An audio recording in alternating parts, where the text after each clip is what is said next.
ओम नमः शिवाय। दोस्तों, आपका हमारे चैनल पर स्वागत है। आज की इस वीडियो में हम बात करेंगे गुरु के नक्षत्र परिवर्तन के प्रभाव के बारे में। देवगुरु बृहस्पति 10 अप्रैल 2025 से लेकर 14 जून 2025 तक मंगल के मृगशिरा नक्षत्र में गोचर करेंगे। तो आइए जानते हैं गुरु के इस नक्षत्र परिवर्तन का प्रभाव मेष राशि वालों के लिए कैसा रहेगा। देवगुरु बृहस्पति को ज्ञान, धर्म, शिक्षा, संतान, धन वृद्धि, संतान का सुख, वैवाहिक जीवन का सुख, स्त्रियों के संपूर्ण वैवाहिक जीवन की जिम्मेदारी बृहस्पति ग्रह के पास होती है। बृहस्पति को किस्मत का कारक ग्रह भी कहा जाता है। वही जब हम मृगशिरा नक्षत्र की बात करते हैं तो यह नक्षत्र मंगल का नक्षत्र होता है। इस नक्षत्र के अंतर्गत मेहनत, कला, चंचलता, कुछ अधिक ज्ञान प्राप्त करने की इच्छा, सुख, दृढ़ता, संयम, ऊर्जा और भौतिकता का समावेश होता है। तो मेष राशि वालों, आइए जानते हैं गुरु का नक्षत्र परिवर्तन आपके लिए क्या लेकर आने वाला है।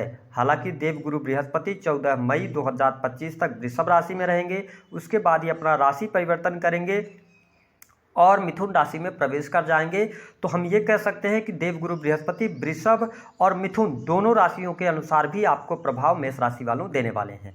लेकिन उससे पहले कि हम आपको राशिफल बताएं, यदि आप चैनल पर पहली बार विजिट कर रहे हैं तो चैनल को सब्सक्राइब कर लीजिएगा और वीडियो पसंद आए तो लाइक जरूर कीजिएगा। मेष राशि वालों, वर्तमान समय में आपकी जीवन में शनि की 7.5 का प्रारंभ हो चुका है। 29 मार्च 2025 से आपके ऊपर शनि की 7.5 का प्रभाव चल रहा है। लेकिन देवगुरु बृहस्पति का मंगल के नक्षत्र में जाना आपके लिए शुभ फलदायी रहने वाला है। विशेष तौर पर यदि देखा जाए तो बृहस्पति आपके भाग्य भाव और 12वें भाव के स्वामी होकर दूसरे भाव से गोचर कर रहे हैं। और जब ये मंगल के नक्षत्र में जाएंगे और मंगल आपके राशि के स्वामी बनते हैं और आपके लिए अष्टमेश बनते हैं, तो निसंदेह यह समय आपके लिए अच्छा रहेगा।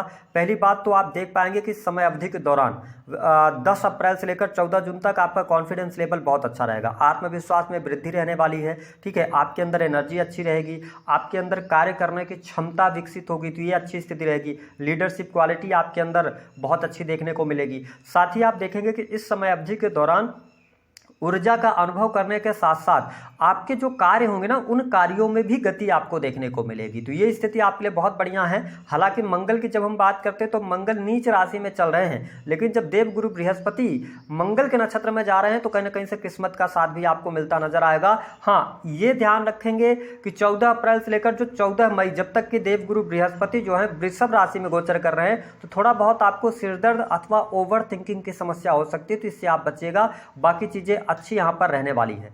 बाकी अगर देखा जाए तो यह समय आपके घर परिवार के लिए बहुत अच्छा रहेगा। घर परिवार में कोई शुभ अथवा मांगलिक कार्यक्रम होगा, कोई शादी विवाह फंक्शन आदि हो सकता है। इस समय अवधि के दौरान किसी नन्हे बच्चे के जन्म का योग यहाँ पर दिखाई दे रहा है, तो घर परिवार में खुशहाली रहेगी। माता पिता का सहयोग और सुख आपको प्राप्त होता नजर आएगा। तो ये स्थिति आपके लिए बहुत ही बढ़िया रहने वाली है। आप अगर बैंकिंग सेक्टर के अंदर काम कर रहे हैं, किसी भी फिनांस सेक्टर के अंदर हैं, या आप ऑर्नामेंट्स का कार्य करते हैं, आभूषणों का कार्य करते हैं, तो देवगुरु बृहस्पति के आशीर्वाद से आपको अच्छा खासा धन लाभ भी प्राप्त होगा। आपके बैंक बैलेंस में वृद्धि भी रहने वाली है, यानी कि आपका बैंक बैलेंस इस समय अवधि के दौरान बढ़ने जा रहा है। देखिए, देवगुरु बृहस्पति की जो दृष्टि है, पंचम दृष्टि आपसे आपके 6 हाउस को देख रहे हैं, तो 6 हाउस पर जब बृहस्पति की अमृतमय दृष्टि पड़ रही है तो कर्ज से आप बाहर निकलेंगे। हाँ, यहाँ पर 2 परिस्थितियां बनती हैं। ध्यान रखिएगा कि अगर आप चाहें तो आप कर्ज से बाहर निकल सकते हैं, और जिन लोगों को आवश्यकता है कि आपको किसी कार्य व्यवसाय के लिए लोन लेना है, लेकिन आपको काफी लंबे समय से लोन नहीं मिल पा रहा था, बड़ी आसानी से इस समय अवधि के दौरान आपको लोन प्राप्त हो जाएगा। ये स्थिति आपके लिए रहेगी। जो लोग नौकरी पेशा नौकरी कर रहे जातकों के लिए अच्छा समय रहेगा। नौकरी में आपके लिए पद प्रतिष्ठा में वृद्धि के संकेत दिखाई देते हैं, है ना। साथ ही नई नौकरी की भी संभावना इस समय अवधि के दौरान मेष लग्न या मेष राशि वालों के लिए दिखाई दे रही है। शत्रु संबंधित समस्या आपकी समाप्त होती नजर आ रही है। यदि कोई कोर्ट कचहरी आदि का मामला चल रहा था, उससे भी बाहर निकलेंगे आप। कोर्ट कचहरी आदि के मामलों में सफलता प्राप्त होगी। देखिए मेष राशि वालों, थोड़ा सा आप अपने दुश्मनों से बच के रहिएगा। कैसे दुश्मन? किस समय अवधि के दौरान अगर आप तरक्की कर रहे हैं तो आपके आसपास के लोग ही आपको नीचा दिखाने की कोशिश करेंगे। ठीक है, आपके पेट पीछे षड्यंत्र रचेंगे, आपसे जलन का, ईर्ष्या का भाव रखेंगे। लेकिन क्या है कि देवगुरु बृहस्पति जब छठे भाव को देखते हैं ना, तो जो दुश्मन भी बनेंगे ना, तो उनको कहीं ना कहीं से आपकी तरक्की से उनको खुशी नहीं मिलती। लेकिन देवगुरु बृहस्पति अंततः आपको लाभ देंगे। ठीक है, फिर भी आप अपने सीक्रेट को रिवील ना करें। जो आप काम कर रहे हैं अपने काम पर फोकस करेंगे तो आपके लिए अच्छा रहेगा। देवगुरु बृहस्पति की 7वीं दृष्टि का प्रभाव देखें, अष्टम भाव पर पड़ रहा है। ये समय बहुत बढ़िया, जो लोग विदेश जाना चाहते हैं, विदेश यात्रा करना चाहते हैं, विदेशी भूमि से जुड़ना चाहते हैं, उनके लिए लाभकारी है, क्योंकि देवगुरु बृहस्पति आपके 12th लॉर्ड होकर और सेकंड में गोचर करेंगे, वो भी मंगल के नक्षत्र में गोचर करें। तो जो लोग IT सेक्टर से जुड़े हैं, डाटा एनालिसिस का कार्य करते हैं, किसी भी प्रकार के कंप्यूटर टेक्नोलॉजी से जुड़ा हुआ कार्य क्षेत्र है आपका, और अगर आप विदेश में रह रहे हैं तो अच्छा खासा लाभ कमाएंगे, विदेशी भूमि से लाभ मिलेगा, आपके बैंक बैलेंस में वृद्धि होगी, विदेश जाने का बहुत सुंदर योग आपके लिए बनता हुआ नजर आ रहा है। तो ये स्थिति आपके लिए बढ़िया रहेगी। वही बिजनेस व्यापार कर रहे जातकों के लिए भी यह समय काफी अच्छा कहा जा सकता है। बिजनेस व्यापार में आपको सफलता मिलेगी, काम कारोबार में तरक्की के योग आपको लिए दिखाई दे रहे हैं। अब देखें कि यहाँ पर 12th लॉर्ड होकर जब देवगुरु बृहस्पति सेकंड हाउस में है तो इनकी नवम दृष्टि आपके 10th हाउस पर पड़ रही है, और 10th हाउस के लॉर्ड 12th हाउस के अंदर है। तो जो लोग हॉस्पिटल के अंदर काम कर रहे हैं, पुलिस, सेना, आर्मी के अंदर हैं, अच्छा प्रदर्शन करते नजर आएंगे। इस समय अवधि के दौरान लग्जरियस लाइफ में आपकी वृद्धि होगी, भूमि भवन वाहन से संबंधित आपका कार्य हो सकता है, ठीक है, आपके सुखों में वृद्धि होने जा रही है। हाँ, इस पूरे गोचर अवधि के दौरान अगर देखा जाए तो आप स्वयं पर पैसा खर्च करने वाले हैं, कोई लग्जरियस आइटम आप खरीद सकते हैं। इस समय अवधि के दौरान आपको घूमने फिरने का शौक रहेगा, तो ये स्थिति बहुत बढ़िया है।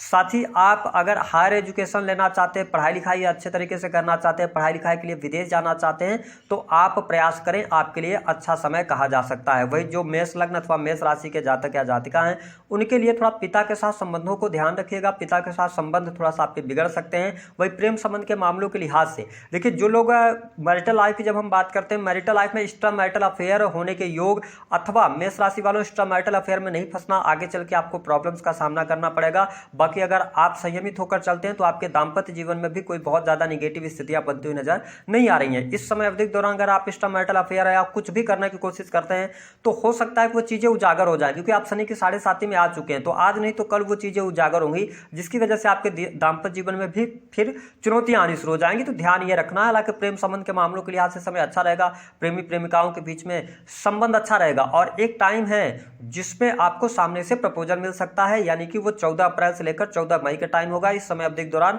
हो सकता है कि आप स्त्री हो या पुरुष हो, आपको सामने से प्रपोजल मिलेगा, नए प्रेम संबंधों की तरफ आप अग्रसर होने की कोशिश कर सकते हैं। ये स्थिति दिखाई दे रही है। और नए प्रेम संबंध अगर देखा जाए तो 14 जून तक देवगुरु बृहस्पति जब मंगल के नक्षत्र में है, मंगल आपके अष्टमेश हैं जो कि गुप्त भाव होता है, ऐसी स्थिति में आप देखेंगे कि 30 मई 2025 तक शुक्र की भी स्थिति उच्च के रहने वाले हैं। तो ऐसे स्थिति में अगर देखा जाए तो कहीं ना कहीं से थोड़ा सा आपको अपने चरित्र पर ध्यान रखकर चलने की आवश्यकता होगी। नए प्रेम संबंध में जा रहे हैं तो किस व्यक्ति के साथ में जा रहे हैं, है ना, उसकी मनसा क्या है, सोच क्या है, ये सारी चीजें थोड़ा एनालाइज करने के बाद ही अगर आप नए प्रेम संबंधों में जाएंगे तो आपके लिए अच्छा रहेगा।